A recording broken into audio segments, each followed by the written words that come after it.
যখন জুমার দিন হয়, ওয়াকাফাতিল মালায়েকাতু আলা বাবিল মসজিদ, ফেরেশতারা মসজিদের দরজায় বসে যায়।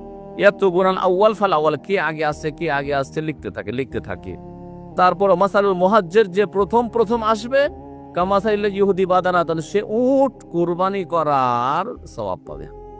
সুম্মা কাল্লাযী, তারপরে দ্বিতীয় পর্বে আল্লাহ ভাগ করে দিয়েছেন ওই সময়গুলিকে, ফজর থেকে শুরু করে, এই নয় যে 10:30 থেকে শুরু করে। অনেকে আমাদের দেশের লোকেরা ভাবে যে প্রথম আজান হলো তারপর থেকে শুরু করে মনে হয় এই ভাগটা আছে। না, ফজর থেকে শুরু করে সময়টা ভাগ করা আছে। ওলামারা বলেছেন দ্বিতীয় পর্বে যারা আসবে তারা ইহুদি বাকারা, যেন গরু কুরবানি করলো।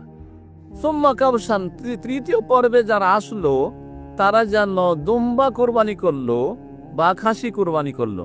সুম্মা দাজাজাতান, যারা চতুর্থ পর্বে আসলো তারা যেন সাদকা করলো মুরগির কুরবানি চলে না, সে যেন মুরগি সাদকার সওয়াব পেল। আর তারপরে পঞ্চম পর্বে যারা আসবে তারা ডিম দান করার সওয়াব পাবে। আমাদের দেশে মহিলারা জলসা মাহফিলে ডিম দান করে, আপনাদের দেশে হয় না? হ্যাঁ, বক্তারা ছাড়ে না, ও ডিম আসলেও ঠিক আছে, ওর তো খাওয়া হবে, বক্তার খাওয়াবে, বক্তাকে সিদ্ধ করে খাওয়াবে। জি, দেখেছি এগুলো আজ মাহফিলে ছোট থেকে। তো ডিম সাদকা করার সওয়াব পাবে। 5 নম্বরে যারা আসলো তারা ডিম সাদকা করার সওয়াব পেল।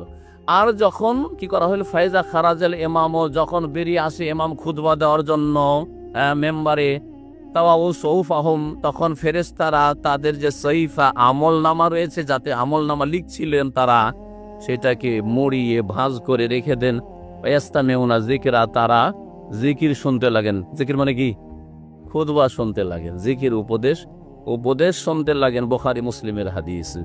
তাহলে যারা খুতবা শুরু হওয়ার পরে আসবে তারা কি পাবে?